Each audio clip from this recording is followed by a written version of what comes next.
Hi friends, welcome to my channel Sana Kitchen and Vlogs. Today recipe chicken pickle.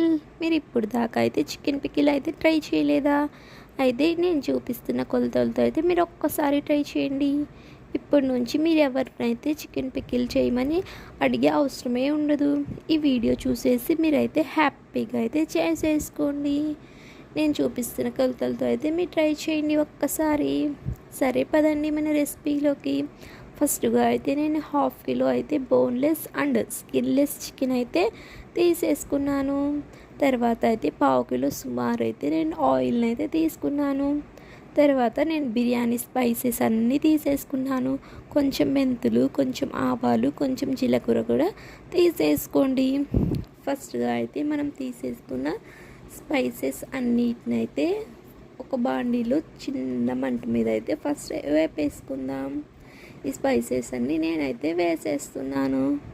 దూరగా కొంచెం లైట్గా fry అయినా చాలు. తీసేసుకున్న తర్వాత ఇవైతే సపరేట్గా అయితే ఒక ప్లేట్లోకి అయితే యాడ్ చేద్దాం. ఇవి కొంచెం చల్లారిపోయిన తర్వాత అయితే ఫైన్ పౌడర్ లాగా అయితే మిక్సీలో అయితే ఇలా వేసేయండి. నెక్స్ట్ అయితే మనం తీసేసుకున్న చికెన్ అయితే 2 టైమ్స్ బాగా అయితే వాష్ చేసేసుకోండి. వాష్ చేసేసుకున్న తర్వాత ఇలా చిన్న చిన్న ముక్కలుగా అయితే కట్ చేసేసుకోండి. తర్వాత దీంట్లోకి కొంచెం పసుపునైతే యాడ్ చేయండి.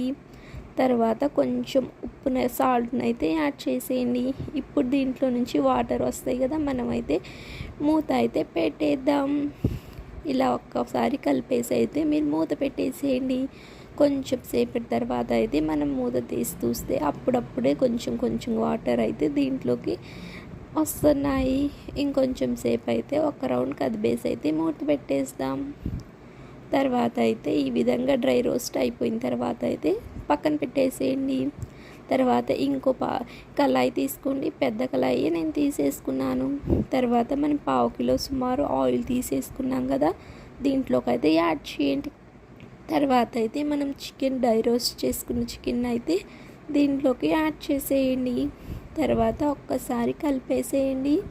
మీడియం ఫ్లేమ్ మీద అయితే గ్యాస్ పెట్టేసి దీంట్లో ఆయిల్లో బాగా ఎర్రగా అయితే డీప్ ఫ్రై అయితే అవ్వాలి. ఈ ముక్కలు అయితే ఎర్రగా డీప్ ఫ్రై అయ్యి ముక్కలు అయితే చిన్న చిన్నగా ఇలా ఎర్రగా అయిపోయిన తర్వాత అయితే ఇంకొంచెం బాగా అయిపోయిన తర్వాత దీంట్లోకి నేను పెద్ద స్పూన్తో అయితే 2 స్పూన్స్ అయితే అల్లం వెల్లుల్లి పేస్ట్ని అయితే యాడ్ చేసేస్తున్నాను. ఇలా అల్లం వెల్లుల్లి పేస్ట్ యాడ్ చేసిన తర్వాత మీడియం ఫ్లేమ్ మీద ఇది బాగా ఎర్రగా కాలిపోయిన తర్వాత దీంట్లోకి మనం ఫస్ట్గా పట్టేసుకున్న పౌడర్ని అయితే వేసేసుకోండి. తర్వాత అయితే పెద్ద స్పూన్తో 2 స్పూన్స్ అయితే సాల్ట్ని యాడ్ చేయండి. తర్వాత పెద్ద స్పూన్తోనే 2 స్పూన్స్ అయితే కారాన్ని అయితే యాడ్ చేయండి. కొత్త కారంని అయితే యాడ్ చేయండి. సూపర్ టేస్టీగా అయితే ఉండిద్ది. ఇది మొత్తం బాగా మిక్స్ చేసేసుకున్న తర్వాత 5 మినిట్స్ తర్వాత గ్యాస్ అయితే ఆఫ్ చేయండి. ఇలా మనం చాలా సింపుల్గా అయితే ఈ కొలతలతో అయితే మీరు ఒక్కసారి చికెన్ పికిల్ని అయితే ట్రై చేయండి. పిల్లలు అయితే హాస్టల్కి వెళ్తే టైం అయితే వచ్చేసింది. మీరు మీ పిల్లలు హాస్టల్కి వెళ్ళేటప్పుడు అయితే ఈ విధంగా పికిల్స్ కావాలని అడిగితే ఈ విధంగా చికెన్ పికిల్ని అయితే చేసి అయితే పంపించండి. దీన్ని కొంచెం కూడా ఇది చల్లారిపోయిన తర్వాత అయితే కొంచెం అయితే నిమ్మరసం అయితే 2 నిమ్మకాయలు అయితే నేను పెద్దవే తీసేసుకున్నాను. దీని రసాన్ని అయితే ఇది బాగా చికెన్ పికిల్ చల్లారిపోయిన తర్వాత అయితేనే వేయండి. Bye friends.